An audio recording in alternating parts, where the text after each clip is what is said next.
Wado Ichimonji. Wado Ichimonji is the most important and consistently used sword in Roronoa Zoro's entire journey. It is one of the 21 great grade swords, placing it in the second highest tier of blades in the world of One Piece. The sword was forged by Shimotsuki Kozaburo, a legendary Wano swordsmith who illegally left Wano decades before the series began and settled in Shimotsuki village in the East Blue. The blade originally belonged to Kuina, Zoro's childhood rival and the daughter of his dojo master, Koshiro. Kuina used Wado Ichimonji during her duels against Zoro and defeated him repeatedly with it, establishing the sword as a symbol of the goal Zoro could not yet reach.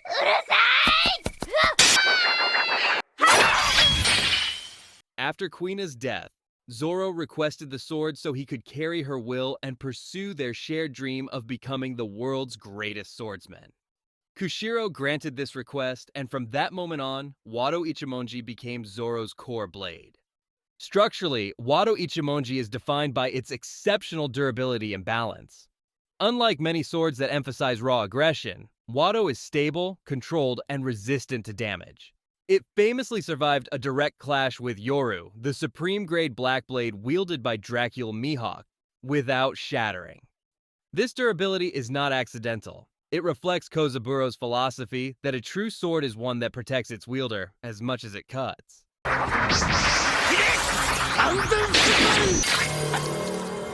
Zoro almost always wields Wado Ichimonji in his mouth as part of his three-sword style. This placement is deliberate. Because it is not used for repeated direct clashes, Wado typically takes the least physical damage in battle, preserving it as Zoro's most reliable blade. It also serves as his stabilizing sword, anchoring his techniques and allowing his other blades to deliver heavier, more destructive strikes. Throughout the series, Wado Ichimonji remains unbroken despite extreme combat conditions, advanced armament haki usage, and battles against top-tier opponents.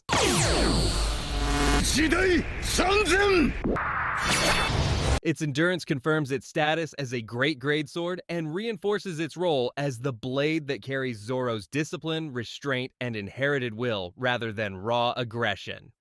Sandai Kitetsu. Sandai Kitetsu is a cursed katana and the lowest ranked blade of the infamous Kitetsu line. It is classified as a grade sword, the fourth tier in the world's sword hierarchy, but its danger does not come from craftsmanship alone. The sword was forged by Kozuki Sukiyaki, the former shogun of Wano, as a lesser counterpart to the more powerful Nidai Kitetsu. Despite its lower rank, Sandai Kitetsu is notorious because every swordsman who wielded a Kitetsu blade before eventually met a violent death. The curse manifests as an aggressive and bloodthirsty nature. The blade actively seeks combat and attempts to cut regardless of the wielder's intent.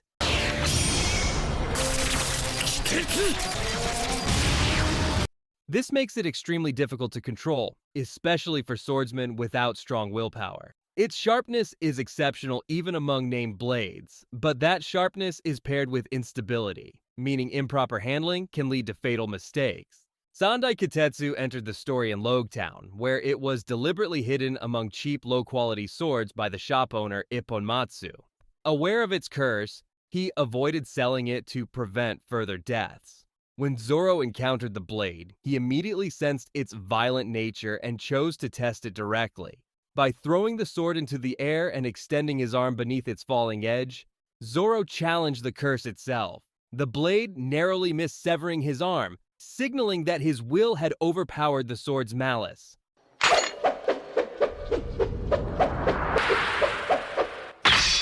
After claiming Sandai Kitetsu, Zoro openly acknowledged it as a problem child.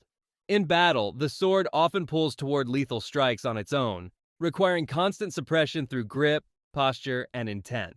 Zoro typically wields Sandai Kitetsu in his right hand, which aligns with his most aggressive slashes. This placement complements the sword's personality, allowing its speed and killing intent to be directed rather than restrained. Over time, Zoro gradually mastered the blade's curse rather than eliminating it. Instead of rejecting its bloodlust, he imposed dominance over it, forcing the sword to obey his rhythm and timing. By later arcs, Sandai Kitetsu is capable of withstanding clashes with top-tier opponents and channeling advanced armament haki without breaking. Its continued survival confirms that the curse no longer controls the wielder. The wielder controls the curse.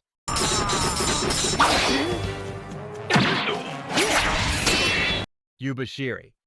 Yubashiri is one of the 50 skillful grade swords, placing it in the third tier of named blades, below great grade but well above ordinary weapons. It was a cherished family heirloom kept by the sword shop owner Ipponmatsu in Logetown. Unlike Sandai Kitetsu, Yubashiri carried no curse and was valued for its refined balance and craftsmanship rather than danger. The defining trait of Yubashiri was its lightweight construction. Compared to Zoro's other blades, it was noticeably easier to swing, allowing faster transitions between attacks and smoother combinations in three-sword style. This made it especially effective for rapid slashes, mid-range engagements, and techniques requiring speed rather than overwhelming force.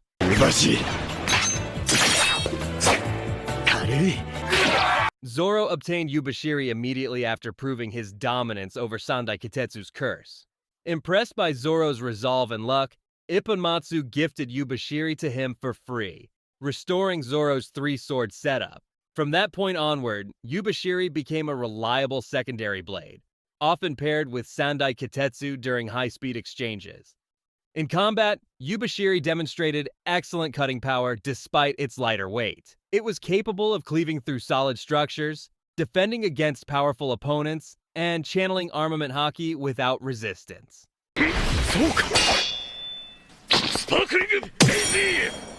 Its responsiveness made it particularly effective against agile enemies and during prolonged battles where stamina and efficiency mattered.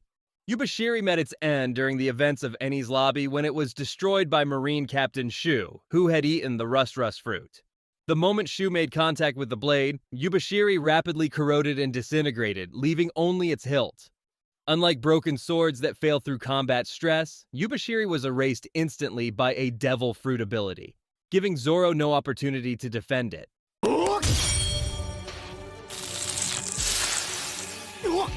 Despite its destruction, Zoro did not discard the blade lightly. He carried its remains until he reached Thriller Bark, where he formally laid it to rest. This act marked Yubashiri not as a disposable weapon, but as a respected partner that served faithfully until its unavoidable end.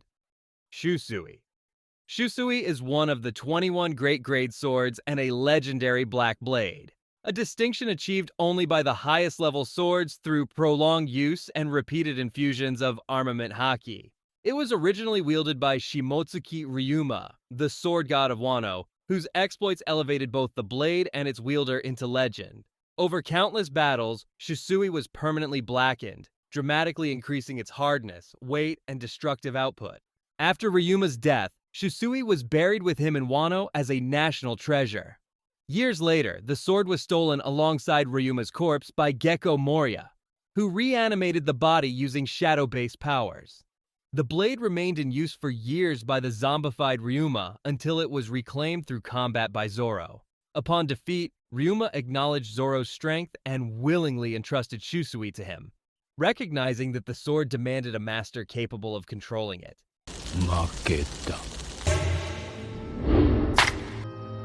Shusui's most defining physical trait is its exceptional weight. Unlike lighter swords that rely on speed, Shusui amplifies the force of every strike through mass and density.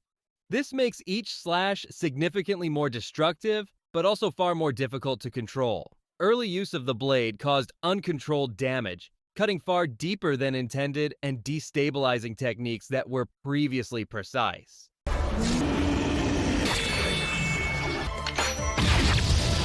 Because it is already a black blade, Shusui possesses superior durability compared to standard great-grade swords.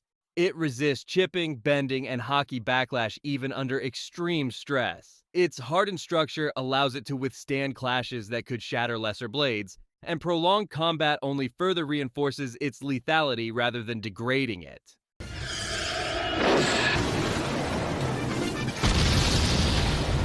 Despite its strength, Shusui was ultimately returned to Wano. As a blade bound to Ryuma's legacy, its presence outside the country disrupted cultural and historical balance. In exchange, it was traded for a sword with even greater growth potential, one that could surpass Shusui if fully mastered. Enma. Enma is one of the 21 Great Grade swords and is widely regarded as one of the most dangerous blades ever introduced in the series, due to its abnormal interaction with armament haki. It was forged by Shimotsuki Kozaburo, the same master swordsmith who created Wado Ichimonji. But unlike Wado, Enma was designed to draw out a swordsman's full potential by force rather than restraint.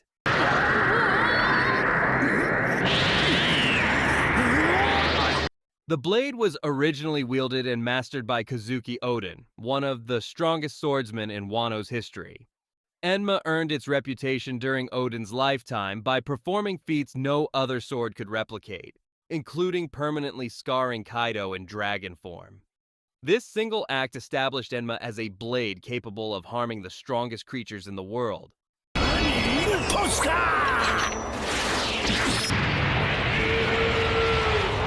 Enma's defining trait is its automatic haki extraction. When unsheathed, the sword aggressively pulls vast amounts of armament haki from its wielder without permission. If the user lacks sufficient control, Enma will continue draining haki until it physically weakens or even kills them.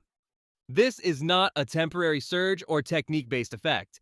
It is a constant pressure applied every second the sword is in use.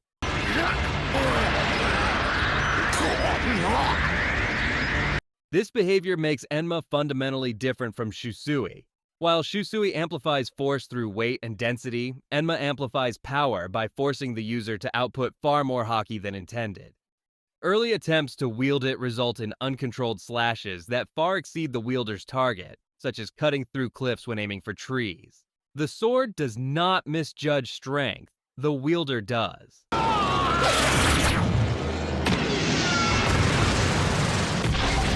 Contrary to the idea that Enma carries its user, the blade is actively hostile to anyone who lacks mastery. Simply drawing it requires immense control, and prolonged combat demands precise regulation of haki flow. Only by maintaining constant dominance over one's own output can the sword be used effectively. This makes Enma less forgiving than any previous blade and turns every strike into a test of discipline. Enma has not yet become a black blade, but it possesses the potential to surpass Shusui. According to Kuzuki Sukiyaki, permanently blackening Enma would elevate it to the rank of a supreme grade sword, placing it among the highest tier weapons in existence. Unlike Shusui, which has already reached its peak, Enma is still evolving alongside its wielder. Temporary swords. Before acquiring named swords, Zoro initially fought using 2 unnamed katanas alongside Wado Ichimonji. These blades were forged and given to him during his youth by Shimotsuki Kozaburo and were used throughout his early bounty hunter days. While structurally inferior to named blades, they were durable enough to carry Zoro through the East Blue Saga and multiple high-level fights. Both swords were ultimately shattered during his duel with Dracula Mihawk, demonstrating the overwhelming gap between ordinary steel and top-tier blades.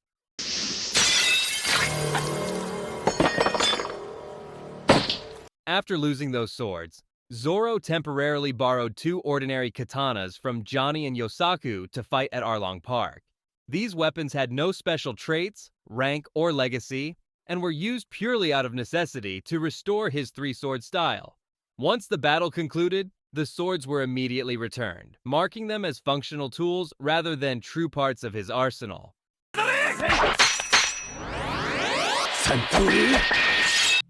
During Enies Lobby, Zoro was briefly forced to fight while handcuffed to Sogeking, using him as a substitute weapon to maintain combat effectiveness. While played for absurdity, this moment reinforced that Zoro's lethality comes from technique and intent rather than the blade itself. The weapon held no cutting ability and relied entirely on blunt force and positioning.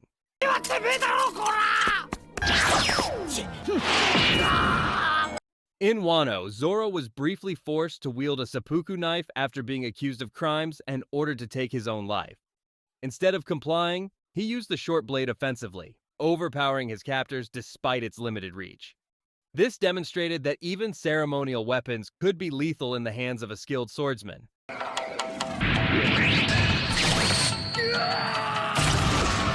Zoro has also temporarily wielded non-sword weapons, such as Kamazo's scythe, integrating them into three-sword style techniques mid-combat. These moments reinforce that while named swords amplify his power, Zoro's core threat lies in mastery, not equipment.